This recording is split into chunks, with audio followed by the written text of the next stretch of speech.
E agora, olha que massa. Eu vou alterar o nome da Carolina na primeira lista. E ele refletiu em todas as outras listas, porque a mutação que acontece dentro do cache do SWR é compartilhada entre todas as requisições que acontecem na nossa aplicação.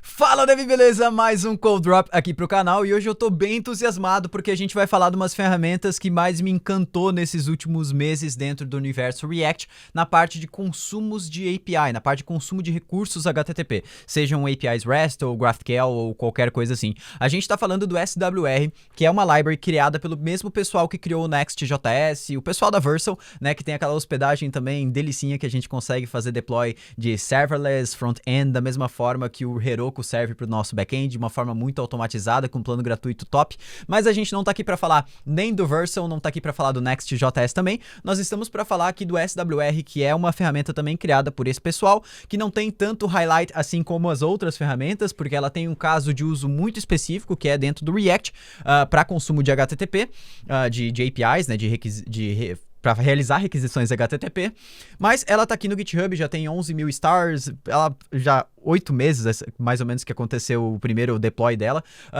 E o SWR, então, para que ele serve? O que é SWR? Será que a gente vai simplesmente substituir o Axel, substituir o Fetch ou qualquer outra API que a gente esteja utilizando, qualquer outra biblioteca que a gente já esteja utilizando? E não, o SWR não é uma ferramenta que veio substituir Axios, Fetch ou qualquer coisa que a gente utilize para consumir as nossas APIs. O SWR em si, ele é um wrapper por volta dessas outras bibliotecas, que ele serve para a gente conseguir aplicar uma estratégia de invalidação de cache. O que é estratégia de invalidação de cache e o cache em si, né? Imagina que você está lá dentro de uma tela que tem uma listagem. Perfeito? Você tá lá numa lista e essa lista tem links. Você navega para uma outra tela. Imagina, vamos deixar mais claro, né? Um feed do Facebook ou um feed do próprio Twitter, que eu acho que é mais simples. Você tá lá no Twitter navegando, deu um monte de scroll na tela, encontrou um tweet lá que você queria ler mais os comentários. Aí você clica no tweet, vamos supor que ele navegue você para outra tela. Eu acho que hoje ele abre um modal, mas vamos imaginar que ele navegue você para outra tela. Você lê todas as respostas do tweet e aí fala: beleza, vou voltar para onde que eu estava antes. E aí você volta, no momento que você volta, a tela carrega do zero. Toda aquela listagem recarrega do zero os itens e aí você tem que dar scroll tudo de novo. Isso acontece na grande maioria das aplicações se você não utilizar uma estratégia de cache ou uma estratégia que é muito utilizada pelo pessoal da Vercel, que é essa Stale While Revalidate. Inclusive é uma estratégia que o Felipe Deschamps cita num vídeo que ele fez sobre o futuro da web, que ele citou muito o Next.js, que eles estão construindo aquele produto de SEP lá, o Brasil API, se eu não me engano, não é só SEP, e eles utilizam Next.js, e se eu não me engano, essa estratégia de invalidação de cache, a Stale While Revalidate, é uma das principais que eles estão utilizando lá dentro, que é basicamente uma estratégia onde toda requisição HTTP que você faz, ela é armazenada em um cache. A próxima pessoa, no caso do back-end, ou a próxima requisição que você faz no front-end, para aquela mesma URL, primeiro ele tenta buscar do cache. Se a informação no cache já existir, ele traz aquela informação e ele tenta revalidar essa informação em background. Ou seja, imagina que você tem lá a sua página de tweets, né? Você tem o feed de tweets. Você clica em um tweet, ele mostra os detalhes do tweet. No momento que você clica em voltar, ou você acessa a home novamente, se você já tinha acessado aquilo antes, ele traz os mesmos dados que você já tinha exibido anteriormente numa outra requisição, beleza? Isso serve tanto para listagem quanto também para o detalhe do tweet, né? Se você acessou um tweet uma vez, aí voltou e acessou de novo, não faz sentido ter que recarregar aquilo do zero. Ou faz. Por isso que existe essa estratégia Stale While Revalidate. Ele mostra a versão mais recente que você tem daquela informação no cache, e ele tenta revalidar aquela informação em background. Então ele vai lá na API, tenta buscar os novos dados para aquela informação e atualiza no cache e mostra em tela. E é para isso que a gente vai utilizar o SWR, principalmente para conseguir mostrar, para dar uma experiência, né, uma UX para o usuário muito mais legal dentro da nossa aplicação. Então não é uma biblioteca que vai acelerar a sua requisição HTTP, não é nada disso. Ela é só para prover uma experiência melhor para o usuário final, beleza? O número de requisições HTTP, no final das contas, ele praticamente vai ser o mesmo, mas a experiência do usuário vai ser totalmente diferente na sua aplicação. Então bora pro código, chega aqui de falar, eu só meti um Eminem aqui bem rápido para explicar o que faz o SWR, mas eu acho que na prática ficou muito mais simples explicar o que essa ferramenta faz e do que ela é capaz dentro do React. Então, bora lá! Primeiramente, o SWR, ele é uma ferramenta que é agnóstica de back-end, então não interessa qual back-end a gente esteja utilizando, ele integra com qualquer tipo de estrutura que a gente esteja utilizando no servidor. Pode ser Node, pode ser um server só com JSON, pode ser PHP, pode ser Java, qualquer coisa. Ele funciona muito bem no TypeScript, né? Ele funciona também com a parte real-time, então a gente consegue fazer requisições em real-time. A gente consegue também utilizar GraphQL aqui dentro, então ele funciona também para fazer requisições desse tipo. E existe, além do SWR, uma outra library que tem o mesmo conceito, que é a React Query. Eu nunca utilizei a React Query particularmente, mas se você já utilizou e quiser deixar algum feedback aí embaixo do que você achou, e até se já utilizou as duas, quiser fazer uma comparação, fico muito feliz. Mas hoje a gente vai focar na SWR, que é a library que eu estou utilizando aqui dentro da Rocket, que a gente está utilizando em alguns projetos. Ela funciona também no React Native, sem problemas nenhum. Toda a parte de cache é automática, então vamos dar uma olhadinha como é que funciona isso aqui. Eu deixei pré-criado um projetinho que eu vou deixar como link aqui embaixo do vídeo, caso você queira seguir o projeto a partir de onde eu tô, que é basicamente um projeto extremamente simples, tá? Ele tem duas rotas, beleza? Ele tem a rota principal, que é essa aqui, que mostra uma listagem de usuários, e aí eu criei um componente chamado userList, beleza? E a gente tem também um outro componente que é o userDetails, que basicamente quando eu clico em cima de um usuário, ele mostra os detalhes daquele usuário. Tá vendo que ele demora um pouquinho para exibir, né? Porque eu criei uma API utilizando um carinha chamado JSON Server. Esse JSON Server, ele basicamente lê, né, uma biblioteca que lê um arquivo JSON, como eu tenho aqui, e ele entende aqui, ó, cada um desses recursos que eu tenho dentro do meu objeto como sendo um recurso que eu posso criar, alterar, deletar, remover, listar, já falei deletar, remover, tá? Listar um único. Então, olha só, eu tenho aqui users, por exemplo, se eu criar aqui localhost 3000 ou melhor, 3333, que é onde eu estou rodando a minha API, /users, ele vai me retornar todos os usuários que eu tenho aqui dentro. Ó. Se eu botar users /4, por exemplo, ele vai me retornar apenas a Mary, que é o que tem ID4. Eu consigo fazer relacionamentos, filtros, ordenação. Então, é uma API fictícia para eu conseguir utilizar aqui em ambiente de desenvolvimento. Então, aqui no meu package.json, eu tenho esse script server, que ele roda esse JSON server na porta 3333. Eu adiciono um delay de 1 segundo, para cada requisição que eu faça, ela demore 1 segundo ali para retornar um resultado, para eu conseguir ter um efeito mais real de como uma API realmente funcionaria. E eu passo qual que é o arquivo que contém os dados da minha API. O resto é tudo React com TypeScript, né? Eu estou utilizando aqui o React Router DOM para as rotas, aqui os componentes normalmente, e aqui em cada um desses componentes aqui, eu faço uma requisição lá para nossa API de usuários e trago os usuários e preencho um estado dentro do React. Isso aqui é a forma tradicional que a gente utiliza até então para fazer requisições à API dentro do React. Geralmente a gente utiliza um useEffect para ele disparar essa função assim que o componente é exibido em tela, busca as informações da API, armazena num estado e mostra essas informações em tela. Então isso aqui é o que você já deve estar acostumado se você já fez qualquer tipo de requisição REST dentro do React, beleza? E lá no userDetails não muda, né? Na verdade, a gente tem aqui um mesmo useEffect que busca os dados de um usuário específico, agora nesse caso aqui, e seta aqui um estado contendo as informações desse usuário. E aí eu consigo mostrar em tela. Então essa aqui é a nossa aplicação hoje. E agora a gente vai começar em cima dessa aplicação, aplicando o SWR para a gente ver como que muda a experiência do usuário utilizando essa aplicação. Mas vamos lá, primeira coisa que a gente pode perceber aqui dentro da nossa aplicação. Olha só a experiência que o usuário tem ao utilizar essa lista aqui. Vamos supor que ele queira ver os detalhes aqui do usuário do Vini, né?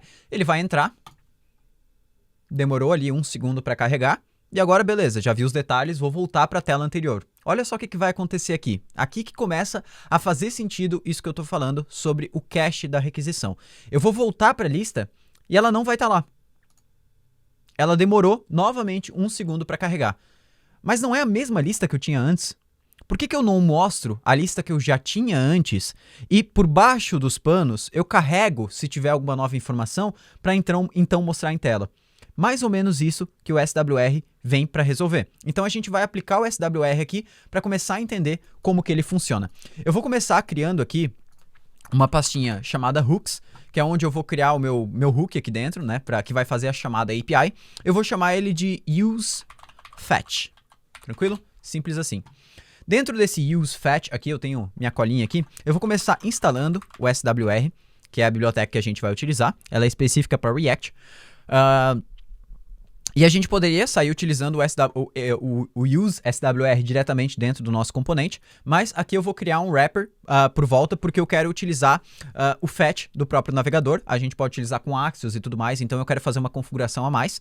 Aqui eu vou basicamente exportar uma função chamada useFetch. Ela vai somente receber a URL da requisição que eu quero fazer, da requisição para API, tranquilo? E aqui agora eu vou fazer o seguinte, primeira coisa que eu vou fazer é fazer um const igual use SWR. Aqui eu acho que ele não entendeu a importação, então vamos fazer a importação manualmente de dentro da SWR. Eu vou importar o use SWR. É a importação default, na verdade. Então, eu tava já me embabacando que eu falei, caramba, não existe. Tá, mas é o use SWR por padrão. Esse use SWR também, ele vai receber essa URL, que a gente recebeu como parâmetro.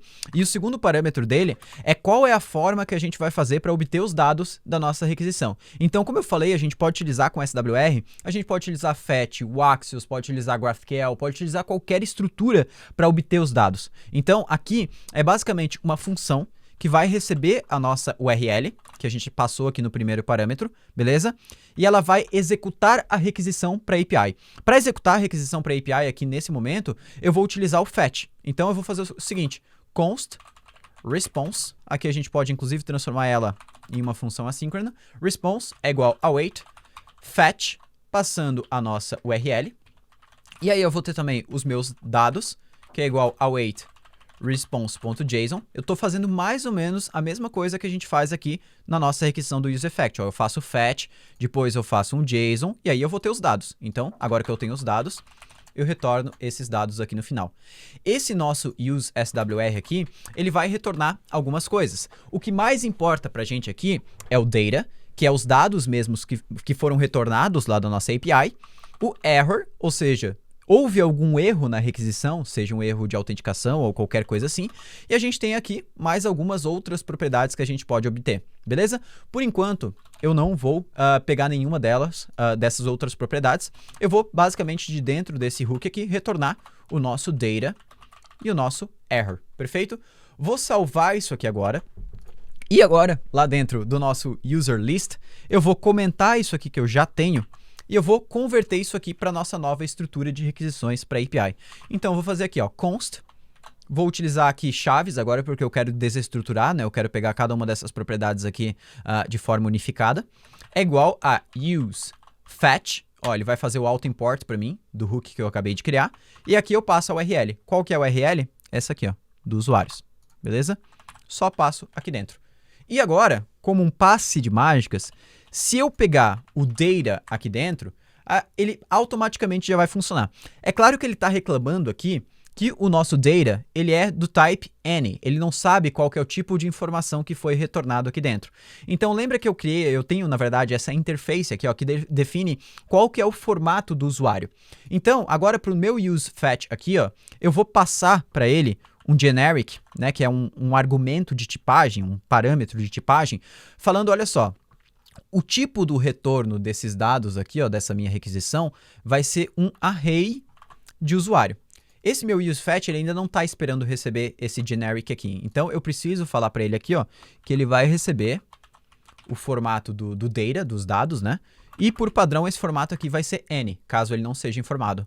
Se não, eu vou pegar aqui, ó, e vou falar que o meu, aqui no useSWR, eu vou repassar esse data aqui como primeiro generic. Automaticamente, nesse momento, ó, ele já vai entender que o meu data, ele é do tipo user, ó, array. Então, eu ia botar o dedo na tela, mas claro, você não tá vendo meu dedo aqui.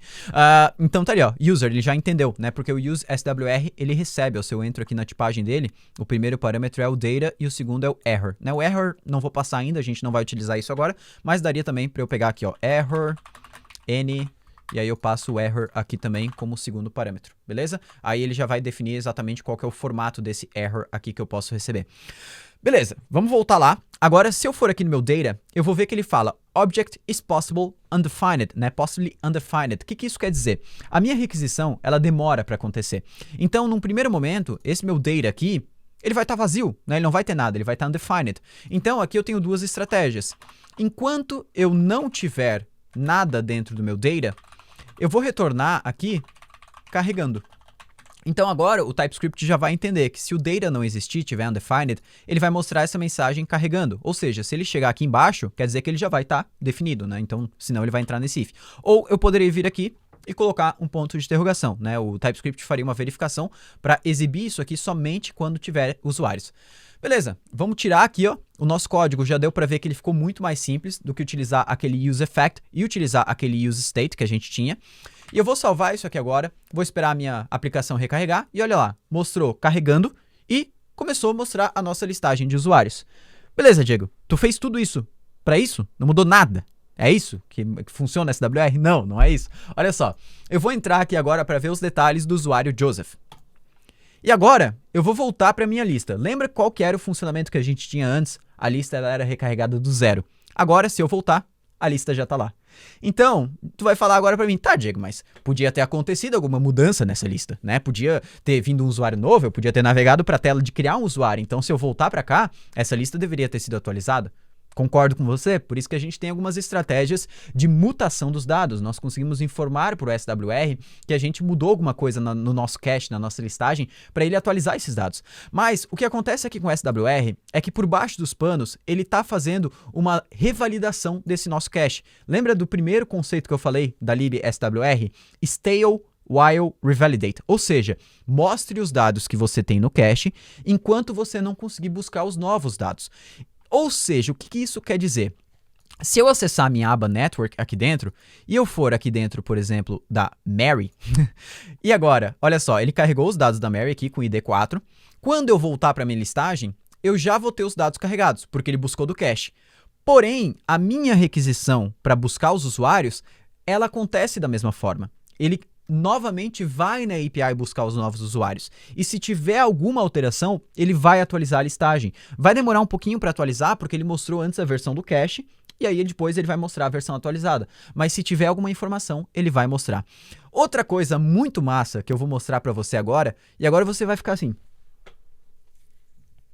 Como que é possível? E aí eu vou te mostrar como que é possível. E às vezes são coisas tão bobas, tão simples, que a gente fica, meu Deus, por que eu não pensei nisso antes, né? Eu achei que ia dar 1000 erros na minha aplicação, mas olha só que interessante. Vamos supor que eu mude essa API. Vou lá no meu server.json e vou incluir um usuário novo aqui. Eu vou incluir aqui o usuário Jorge, beleza? Ele vai ser o ID8. Eu vou salvar isso aqui agora. Vou lá onde está rodando o meu server aqui, ó. Vou parar a execução e vou executar o yarn server de novo, beleza? Agora eu vou voltar para minha listagem. Eu vou simplesmente clicar na tela. Eu não vou dar F5, eu não vou dar nada, não vou fazer nada. Eu vou só clicar na tela. Presta atenção, ó. Não deu nada, peraí. Meu Deus. Na verdade, aqui não deu nada porque eu cliquei no inspecionar elemento. Então eu não dei foco na tela. Eu preciso clicar na tela mesmo. Olha só. Automaticamente, no momento que o usuário volta para a tela da sua aplicação, ou seja, ele dá um focus na window, né? A gente tem um evento de focus lá na janela do documento. Eu dou um clique aqui na tela, ó. Ele já fez a requisição de novo para a API e carregou os dados do usuário. Para isso aqui ficar mais claro ainda como é importante isso aqui, olha só. Eu vou fechar o inspecionar elemento para eu não fazer essa cagada de novo. Vou criar um usuário novo de novo aqui, 9. Vou botar aqui, sei lá, Carolina. Vou salvar. Dou um yarn server, volto para a janela, ele carregou automaticamente Carolina ali dentro. E aí tu vai falar, Diego, acabou. Socket, não precisa mais. Automaticamente eu já tenho aqui real time na minha aplicação. E calma lá, na verdade isso aqui é uma estratégia que se chama Revalidate on Focus. Revalidate on Focus é basicamente uma estratégia que o SWR vem com, por padrão, que é basicamente, se você tem uma tela aberta dentro do seu navegador. Imagina que a pessoa foi lá no seu site e a pessoa pinou a tela. Aquela aba vai ficar aberta para sempre. Quando a pessoa acessar aquela aba depois de um tempo, sejam horas, dias, semanas, você quer que os dados que estejam dentro daquela aba estejam atualizados. Então, no momento que a pessoa clica na aba, ela precisa, por baixo dos panos, o SWR vai recarregar todas as informações que tem em tela para conseguir exibir para o usuário as informações mais recentes. Isso é uma das coisas mais interessantes que a gente tem no SWR e foi uma das coisas que mais me encantou ali dentro. Então, seguindo o nosso cronograma aqui, eu já configurei o use SWR com fetch, a gente consumiu uma API com SWR, mas tem uma tela ainda, na verdade, que é aqui dos detalhes do usuário, que a gente não utilizou o SWR, então eu vou converter isso aqui para usar o SWR. Vamos lá, é muito simples, ó. Const data, beleza? É igual a use fetch. Passo aqui qual que é o formato dos dados que vai ser retornado da minha API e passo aqui dentro a URL. Então, copio aqui, ó, e passo a URL aqui dentro. Perfeito? Salvo isso aqui agora, posso fechar todo o resto e faço simplesmente um if. Se eu não tenho dados nenhum aqui dentro, eu vou retornar um P carregando. Perfeito? Aqui o ID não foi utilizado. Ah, eu não botei aspas aqui. Deixa eu botar. Perfeito. Vou salvar aqui agora. Beleza? Já tenho minha aplicação rodando. E olha só, agora a gente tem aquele mesmo funcionamento também para o detalhe do usuário. Se eu acesso os detalhes do Diego, ele carrega uma primeira vez. Eu volto, acesso o Diego de novo, já está carregado, não precisa carregar do zero. Isso é muito legal. Lembrando que por baixo dos panos isso está sendo recarregado do zero, a gente pode evitar se a gente quiser, mas ele busca primeiro do cache e depois faz a revalidação. Então, ó, a Dani não estava carregada, então agora tá, ó, Diego já tá, Dani já tá. Então, a gente tem esse cache local das informações, fora que o nosso código ele fica, claro, muito mais simples aqui, né, por estar utilizando o SWR. Beleza, então a gente criou aqui a página do detalhe do usuário, mostramos todos o resultado, falamos também sobre revalidação no foco, né? Então quando eu entro na tela de novo, aqui do recarregado, isso funciona também para informações aqui dentro do usuário. Imagine que a gente vem aqui no server da nossa aplicação e troca aqui para Diego Fernandes, né? Reinicio aqui o meu servidor. A hora que eu voltar aqui para a tela, automaticamente ele já vai ter carregado a informação correta, que é o Diego Fernandes. Então, esse Revalidate on Focus, ele serve para qualquer lugar que a gente vá utilizar o SWR. E agora eu vou mostrar algumas opções que a gente tem para fazer de configuração aqui dentro da nossa tela, lá no Use SWR. Então, no momento que a gente usa o Use SWR aqui, ó, a gente poderia receber aqui um segundo parâmetro com algumas opções. Essas opções, elas teriam que ir aqui como terceiro parâmetro do Use SWR. Ó, eu coloco mais uma vírgula aqui embaixo, e aqui eu dou um Ctrl espaço, olha só. Ele tem algumas informações aqui. Eu não vou falar sobre todas elas, mas algumas são interessantes a gente falar. Primeiramente, Error Retry Count. Imagina que você faz uma requisição para uma API e aquilo falha. Seja porque falhou porque a API está offline, ou deu algum timeout, ou qualquer coisa assim.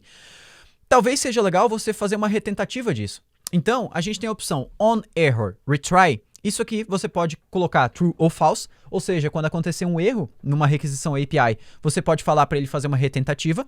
Error retry count, quantas vezes ele deve fazer essa retentativa.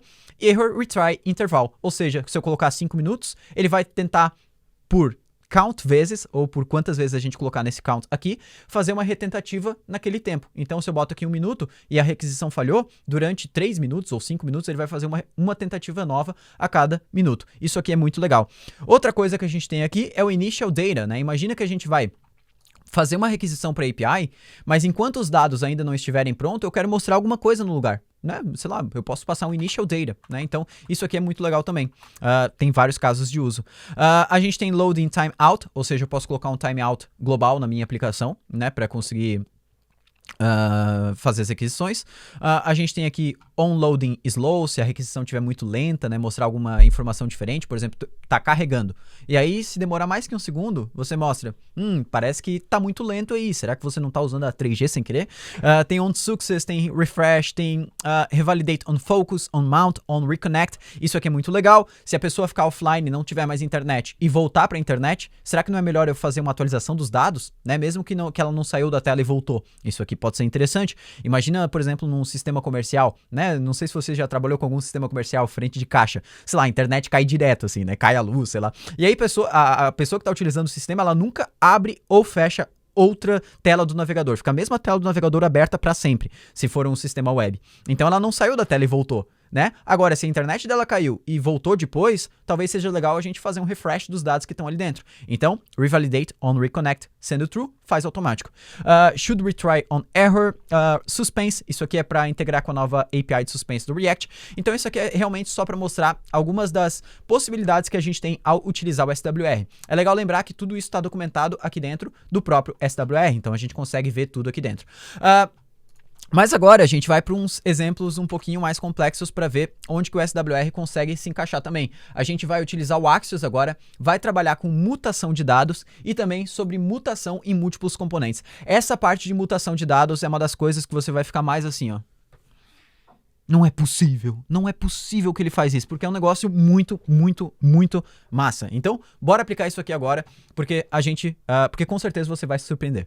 Bora lá então, agora a gente vai começar a configurar algumas coisas aqui. Eu vou primeiramente botar o Axios aqui dentro, então eu vou dar um yarn add Axios dentro da nossa API, para ver como o SWR se comporta tanto com fetch, quanto o Axios, quanto qualquer outra estrutura de requisição para API.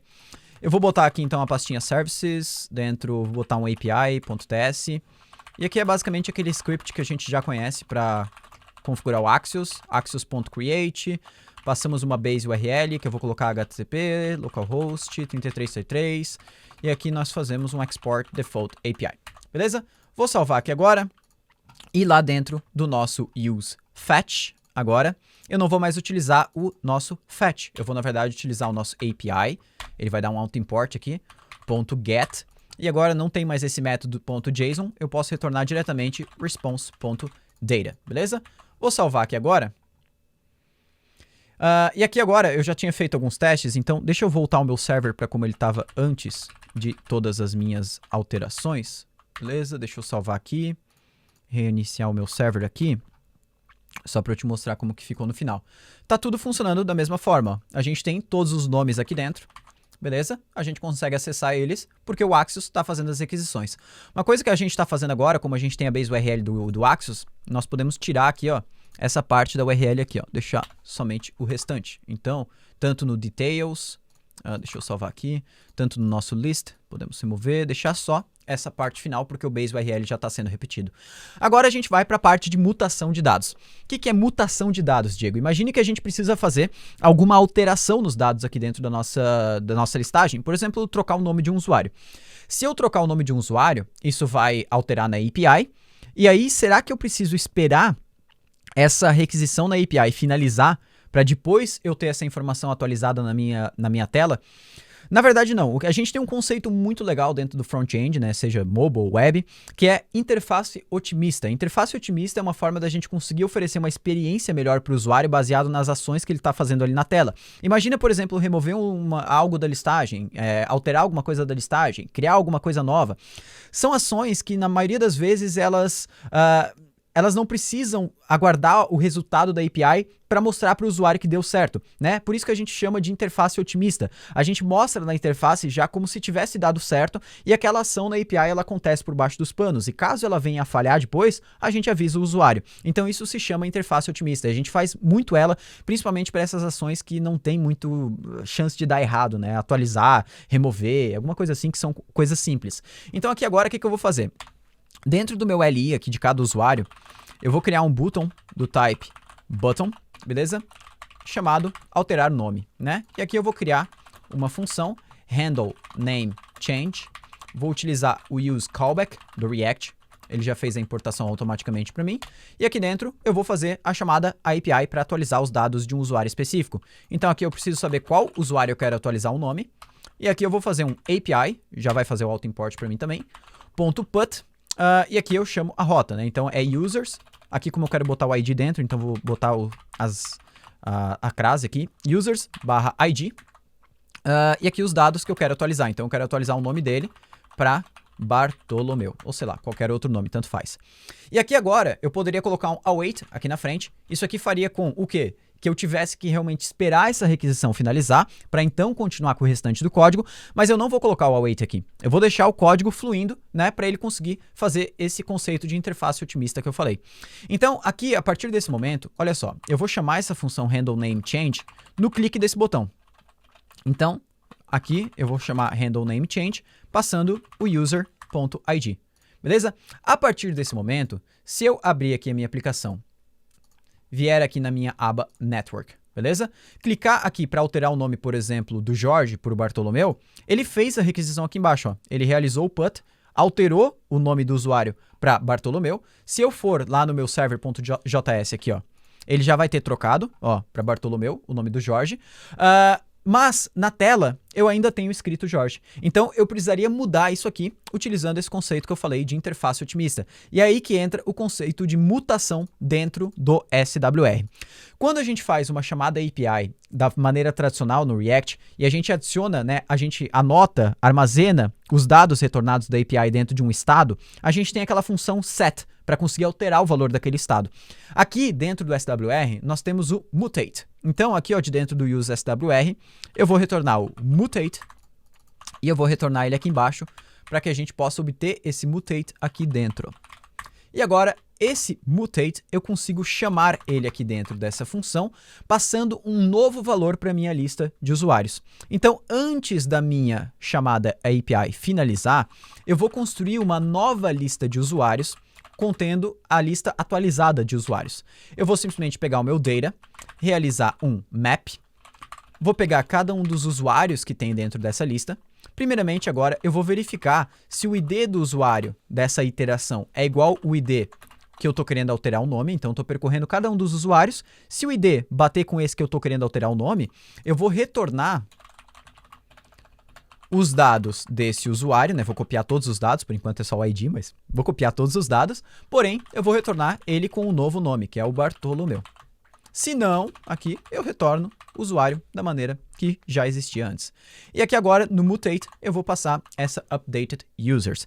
E esse mutate agora, ele tem um segundo parâmetro que eu vou passar como false. O que é esse segundo parâmetro aqui? Por padrão, quando a gente realiza uma mutação, um mutate, dentro de um dado aqui do SWR, ele também vai fazer uma nova chamada API, ele vai repetir essa chamada API aqui, por exemplo, para a listagem de usuários, para buscar os dados atualizados da API. Mas como aqui eu não quero que ele faça essa chamada API de novo, porque os dados eles não vão estar prontos ainda para... não vão estar já atualizados, né? Porque isso aqui vai demorar um pouquinho, isso aqui vai executar antes disso aqui ter finalizado. Então, minha API não vai estar com os dados já atualizados. Eu quero que isso aqui não execute. Eu quero que, na verdade, ele só faça a alteração em tela, porém, não faça uma nova chamada API. Isso aqui funciona muito bem para esse conceito de interface otimista que eu estou explicando aqui dentro. E agora, então... eu vou botar aqui as minhas dependências do use callback, né? O React já me avisou porque eu tô com slint. Vou salvar aqui agora e olha que fantástico. A partir do momento que eu clico agora, por exemplo, para alterar aqui o nome do Cláudio para Bartolomeu, ele já altera em tempo real, mesmo a requisição, a API demorando para acontecer um pouquinho mais. Ela está demorando ali 1 segundo para acontecer. Então, isso aqui significa, isso aqui é basicamente a interface otimista que eu tinha falado antes. Só que agora... a gente está com um leve problema aqui dentro da nossa aplicação. Infelizmente, estamos com um leve problema. Qual que é o problema? Olha só, se eu acessar aqui os dados do Bartolomeu, que eu acabei de atualizar, ele mostrou lá Bartolomeu, lá dentro dos detalhes, sem problemas nenhum. Agora, se eu acesso os dados aqui, por exemplo, do Clayton, ele mostrou Clayton, e agora eu volto para a nossa tela. Acesso o Clayton de novo, já está carregado, porque está em cache. Então, eu volto, altero o nome do Clayton para Bartolomeu. E agora, se eu acessar aqui o perfil do Clayton, olha só o que vai acontecer. Ele mostrou Clayton e depois alterou para Bartolomeu. Então, o que acontece? No momento que eu fiz essa mutação dos dados aqui na minha listagem, ele mutou, né? Ele fez a mutação somente na minha listagem, no cache da listagem. Ele não fez a mutação no cache que a gente tem armazenado do detalhe do usuário. Mas eu consigo fazer isso também utilizando SWR. O que eu vou fazer aqui agora, então, é importar de dentro do pacote global do SWR, um carinha chamado mutate também. Porém, eu vou dar um nome para ele de mutate global, né? Porque eu já tenho mutate aqui embaixo. Por que eu importei esse mutate agora de dentro do pacote SWR e não aqui da minha requisição? Porque a requisição que busca os detalhes do usuário, né, que busca ali a informação aqui para mostrar essa tela, né, do user details, ela está em outro componente, ela está lá no user details, então eu não tenho como acessar esse mutate que vem aqui de dentro, ó, aqui de dentro dessa requisição, lá na minha listagem. Então eu preciso ter uma forma de realizar uma mutação em uma requisição que não está no meu próprio componente. Então aqui, ó, eu vou chamar mutate global. O primeiro parâmetro é qual o endereço da requisição que eu quero realizar a mutação no cache, nos dados que estão salvos. Então aqui, ó, como ela tem um parâmetro, eu vou botar crase, coloco o users ID, que o ID é esse que a gente está alterando. E o segundo valor é qual o novo valor que eu vou ter em cache para essa informação aqui. Então eu passo aqui o nosso ID do próprio usuário e o novo nome dele, que é Bartolomeu. Agora a gente pode testar. Aqui eu não preciso colocar o false como terceiro parâmetro, porque como essa requisição agora ela está em outro componente, a revalidação é que ela não iria acontecer de qualquer jeito, porque ela não está no mesmo componente. Vou salvar isso aqui agora e olha que interessante. Vou salvar todos os arquivos aqui para garantir. Eu vou agora, olha só, acessar os dados do Vini. Beleza? Volto, entro de novo, ó, já está em cache. Agora eu vou alterar o nome do Vini para Bartolomeu e quando eu entro, já está Bartolomeu lá dentro, porque ele conseguiu fazer uma mutação no cache da informação que estava sendo armazenada em outra tela, né, que estava sendo requisitada em outra tela. E aí a gente falou sobre mutação de dados aqui dentro do SWR, e isso é uma das funcionalidades mais interessantes que eu acho que tem nessa library para a gente sair utilizando dentro das nossas aplicações. E agora só para mostrar isso aqui um pouquinho mais na prática, como que esse cache funciona de maneira global na nossa aplicação, isso é muito interessante, é um cache global, porque se eu tiver vários lugares chamando essa mesma rota, ou vários lugares chamando essa mesma rota, e eu faço uma mutação nessa aqui, vai realizar a mutação em todas ao mesmo tempo. Quer ver? Olha só. Lá na nossa rota, até então, a gente estava mostrando somente uma vez a nossa user list. Agora eu vou criar aqui um componente fictício, né? Eu vou chamar ele aqui de many user lists, várias user lists, que é só um componente mesmo do React, que ele retorna várias user list. Então eu vou botar aqui um fragment, né, só para ele não reclamar que eu estou retornando vários elementos um embaixo do outro. E eu vou retornar várias user lists, 3 na verdade, né? E vamos colocar agora aqui no lugar de user list, many user lists. Vou salvar e agora, olha lá, ele retornou 3 listas de usuário ao mesmo tempo. E agora, olha que massa. Eu vou alterar o nome da Carolina na primeira lista. E ele refletiu em todas as outras listas, porque a mutação que acontece dentro do cache do SWR é compartilhada entre todas as requisições que acontecem na nossa aplicação. Isso serve também para aquelas mutações globais. Então, se eu clicar para acessar aqui a Carolina no último, olha, já vai estar Bartolomeu, né? Porque ele conseguiu entender qual que era a requisição e conseguir fazer isso. Então, era isso o vídeo. Eu falei bastante, mas assim, eu fico bem empolgado com essa biblioteca, porque eu acho que ela resolve vários problemas de usabilidade da aplicação, que são conceitos simples, mas que são aplicados de uma forma muito interessante com essa library. E claro que dá para colocar muito mais configurações, mas eu vou ficar por aqui, né? A gente poderia fazer um vídeo mais avançado sobre ela, quem sabe um dia, mas por enquanto eu acho que tá muito bom e já vai dar pra gente conseguir aprender muitas coisas bacanas. Então lembrando tudo o que a gente falou aqui dentro. A gente configurou o use SWR utilizando com FAT, consumiu a API com SWR, a gente entendeu sobre revalidação com foco, a gente viu todas as opções de configuração que a gente pode passar para o SWR, aquela parte de retry, a parte de revalidação quando a pessoa volta para a internet, né, offline e online. Utilizamos Axios, falamos sobre mutação de dados e falamos também sobre a mutação de dados em múltiplos componentes que fazem requisições para a mesma rota. Tô cansado, mas é isso aí, eu tenho certeza que você conseguiu consumir muito conteúdo. Me deixa as opiniões aí embaixo nos comentários, por favor, do que você achou dessa biblioteca e se você acha que ela vai conseguir ajudar a sua aplicação a ter uma experiência de usuário mais legal. Eu espero que você curta esse vídeo, deixe um gostei se você gostou, um comentário, por aí vai, e eu vou ficando por aqui, um grande abraço e valeu!